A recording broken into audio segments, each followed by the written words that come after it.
There's another question by one of the person on the WhatsApp. It's Assalamu alaikum wa rahmatullahi barakatuh, Dr. Zakir uncle. My name is Sabia Tabassum from Dhaka, Bangladesh. Question: how to become Allah's favorite Muslimah? How can I become Dr. Zakir Naik? I'm a big fan of yours. Please pray for me so that I can become Dr. Zakir Naik and enter Jannatul Firdaus. We Bangladeshi people love you and we respect you. There's a similar question asked, so I've asked my team to club the questions which are similar, so that more people are happy that I've asked the questions, that I've answered the question. A similar question is asked by Abdul Ghaffar Khan from Pakistan. Sir, I'm from Pakistan and I'm a great admirer of you. My profession is nursing and my question is, how can I become like you? There's a third question similar to that. Assalamu alaikum. Sir, I am Rahul Mia from India. I want to be a Dai, sir. Please tell me what should I do. I want to become like you and Sheikh Ahmed Didat. Regarding the basic question, all the three people have asked that all of them want to become a Dai like me. They want to enter Jannatul Firdaus. Let me tell you at the outset that it's not compulsory to become like me to enter Jannatul Firdaus. As far as I am concerned, I pray to Allah subhanahu wa ta'ala that may He accept my efforts whatever He can. And I consider there are millions of people who are better than me in terms of knowledge, in terms of dawah. It is hadha min fazli rabbi. It is only because of the mercy of Allah subhanahu wa ta'ala. It is only because of the grace of Allah subhanahu wa ta'ala that whatever little bit I have achieved is because of Him. And when I think of myself that there are, hundreds of thousands of people who are more knowledgeable than me, how come people come for my talks? How come people listen to me on the Facebook, on the YouTube? I wonder.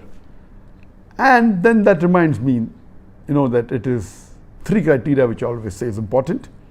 Number one is that Allah says in the Quran, Surah Imran, chapter 3, verse number 160, that if Allah helps you, none can overcome you. If Allah forsakes you, who is there then who can help you? So let the believers put their trust in Allah. Number one is having faith and trust in Allah.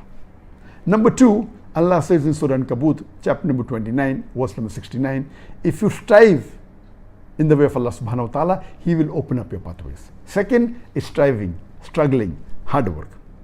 Number three, Allah says in Surah Nahl, chapter 16, verse 43, and Surah Anbiya, chapter number 21, verse number 7, Fas'alu ahli zikri in kuntum la ta'lamun.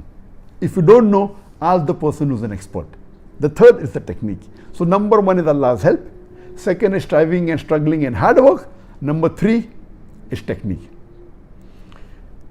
As far as getting Allah's help, the more you have faith in Allah subhanahu wa ta'ala, the more you worship Him, the more you believe in Him, the more you have trust in Him, inshallah, He will help you. Imagine, I couldn't have dreamt in my wildest dream of speaking in front of 25 people.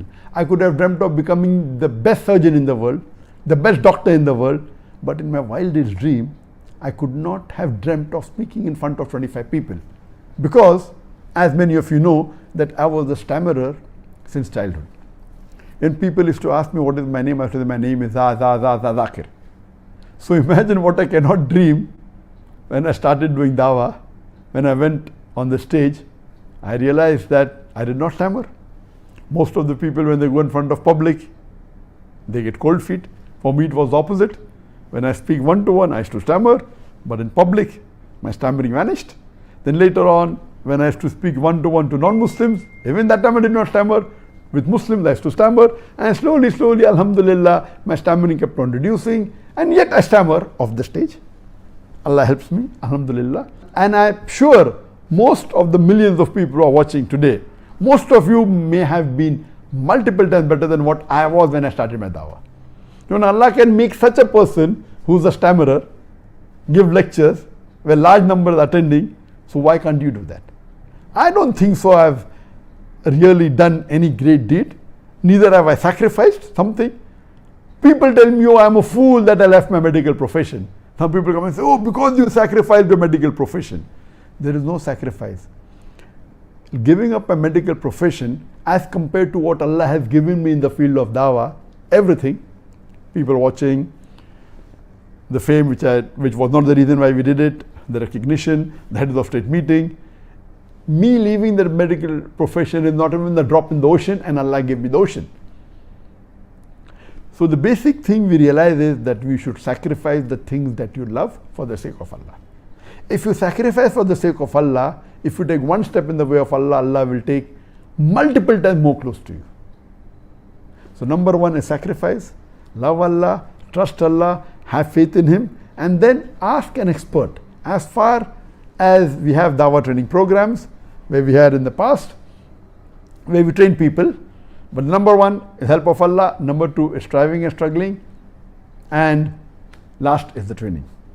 Training is not a must. I did not get training. It was Allah who helped me.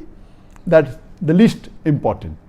And to go to Jannat al-Firdaus, follow the glorious Quran and follow the Sahih Hadith. As much as you implement of the glorious Quran, as much as you implement of the Sahih Hadith and the commandments of the Prophet and Allah, there are more chances that you will enter Jannah, inshallah, Jannat al-Firdaus.